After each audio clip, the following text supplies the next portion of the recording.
The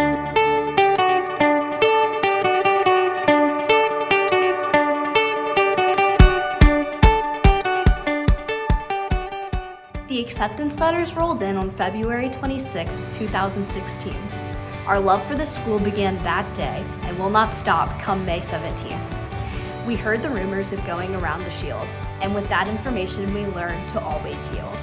This mystical place full of endless wonder, where sage dining offers so much food to ease your hunger. This place where there are no regular classes, but there is college prep, and where Chicken Tender Tuesday definitely has the best prep. We have walked through these halls for 4 years straight.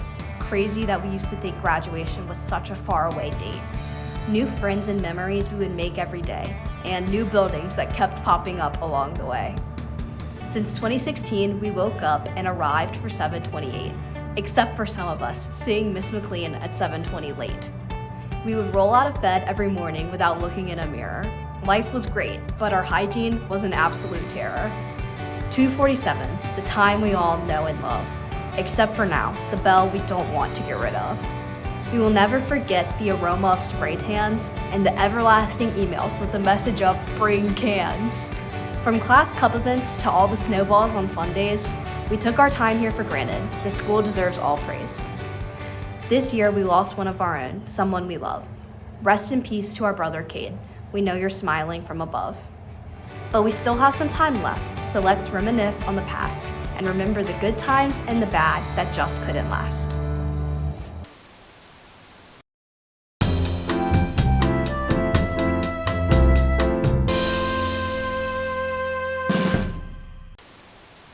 Freshman year. We were at the top, fresh out of middle school. Roaming the halls during computer apps, we thought we were so cool. We arrived on Broussard Street, chokers on neck and swell bottles in hand, but little did we know school would be canceled and there would be no dry land. The back to school dance was moved to a Thursday and the freshman social was no more, but for the next 4 years there would be so much in store. We broke ground for the new Academy Student Center, which made the carpool lines really long and the old parking lot a place you could not enter. Then a light exploded at the surprise assembly to reveal our blue ribbon.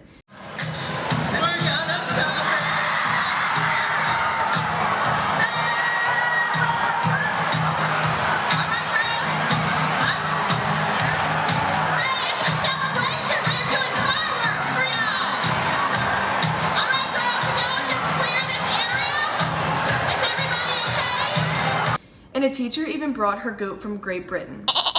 Theology 1 was a time of pure bliss, whether you got a new best friend in Miss Murray's class or Dove chocolate from Sister Chris. Early on, we said goodbye to one. Peace out, Colonel. Mr. McKithen's reign had begun. SJA and CHS mystery meme accounts kept popping up, and if you didn't have Musical.ly or do the mannequin challenge, then what was up?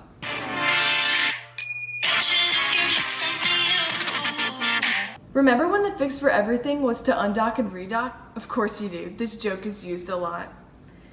This is sand, cooking fever, and bubble shooter with a new craze. Sorry teachers, this is why we were always in a daze. The spring semester came and bring cans was all we could hear. That's how we knew challenge season was near.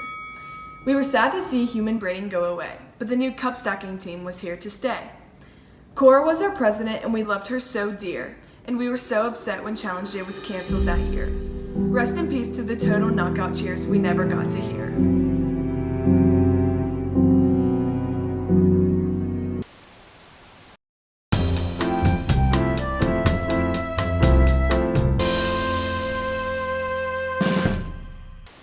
Sophomore year. Back on campus, we were so glad. The cringy days are over. Psych! Dab. It was time for the solar eclipse of the sun, but we were told we couldn't look at it. Oh my gosh. You guys look. Taking out all the fun. Olympia is where we spent most of our Friday nights. Little did we know it would be our last time under those bright lights. The season ended in an epic bang with the nerve-wracking dome game. Oh my god! Dome is home! Dome is home! Dome is home!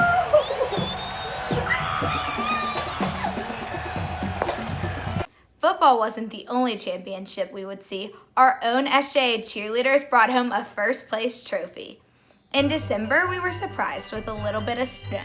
making the next couple days of school a no-go. Church history and biology kept us up late stressing, but the faculty had our backs and brought their dogs as a blessing. We bustled with excitement for the upcoming royal wedding over spring break, ready to see the Arsenaults cut the cake. Back from break, these stickers were really red hot. Air conditioning in St. Joseph's Hall, a feeling we had forgot. For months on end, our courtyard was totes goals, since our campus was suddenly the movie set of holes. But it led us to the perfect challenge day scene, allowing Indiana Joseph to be our victorious theme. Rumors about new computers started to fly. No more Fujitsu was an absolute lie. By the end of the year, we started parking row by row, dangling our keys in everyone's ears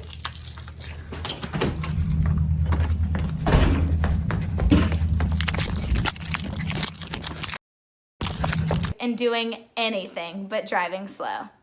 After more than 40 years at SJA, we bid goodbye to one of our own. Merci, Madame Labat. You were the truest red sticker we've ever known. Through all these good times and the bad, we were ready to be upper-class women, but also a little sad.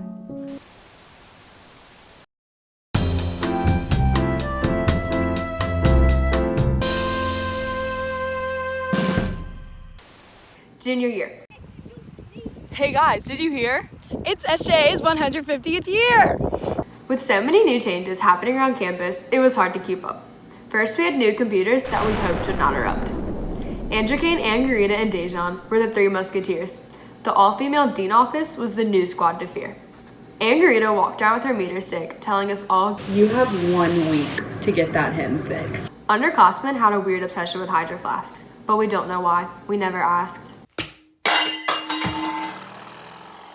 The Academy Student Center was finally complete, but we were booted to the bleachers without a chair for a seat. Then some really awesome speakers came to talk. Mary Madeline and James Carvo, we watched as they fought. When we went to the nation's capital, we turned Thanksgiving into DC Fashion Week. We thought our furry jackets and over-the-knee boots were just so chic. Taj was up to the same old, same old. You didn't do 100 pages of bonus work? Bold. The Jonas Brothers made their comeback, and suddenly the student body went whack. Our junior retreat was especially sweet. Fire alarm during small groups? What could be beat? There was a possum on the roof of the dining hall, but let's be real, that isn't the weirdest thing we saw. Those ice cream cookie sandwiches straight up vanished. Without those, we truly thought we were famished. The woe in Old Town Road consumed our lives. Thank gosh those are placed into the archives.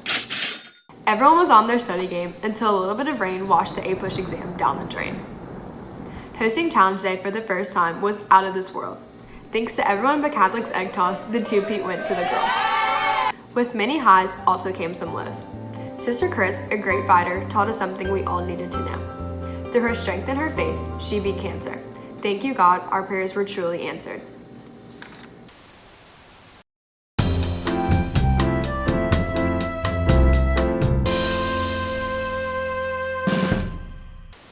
Senior year.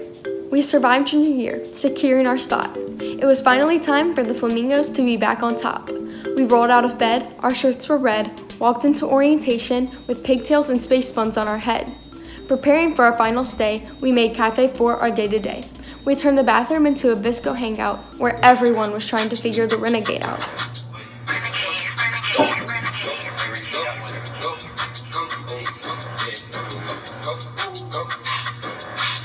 Our first mass turned out to be the head turner of the year, a domino effect, girls passing out far and near. This year the Red Steppers came onto the spot, showing us all how to pop, lock, and drop. Senior retreat at Tall Timbers was a major cry fest, but Ms. Downs probably didn't think it was the best. For the first pep rally, we rounded up the flock. We brought our A-game to the ranch, which was really a big shock. Saddle up, yeehaw, move out of our way. These seniors weren't here for any horseplay. Winning was obviously on our mind. Cross country won state, and the swim team was on cloud 9. Football had its best season in history until we got to Yeoman, and Rummel took the victory. But you know who didn't let us down? LSU won 15-0, taking home the crown. David Dobrik decided to give away a Tesla on Instagram. Literally everyone thought that they would win, claiming they were his biggest fan. Classes were overloaded with projects, but the best by far was egg drop. Everyone was so nervous that their parachutes would flop. Wee woo, challenge day was coming, but first we had to Bring cans. All we want to do is feed the hungry. Finally, St. Patrick's Day, CHS prom, and C-Day were near. We were so excited, and there was seemingly nothing to fear. Have you gotten your prom dress yet? Yeah? That's awesome. And isn't the challenge day theme so cool this year?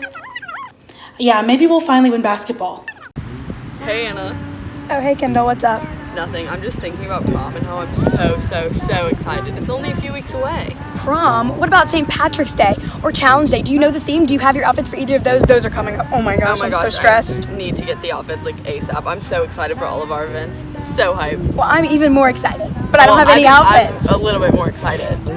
But then something happened that no one could have seen. The horrible cases of COVID-19. I feel bad for the Latin girls. They have to miss 2 weeks of senior year. Now the stickers have never been so clean, thanks to the emails, signs, and Sister Chris for keeping our hands nice and pristine. Coronavirus for senioritis, which is more contagious. People who aren't social distancing are outrageous. This is what 6 feet apart looks like.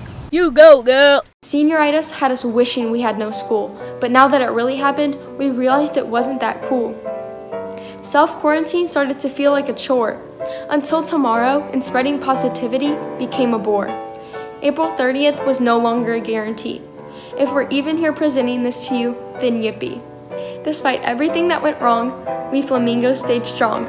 No matter when or how we graduate, our time at SJ was something great.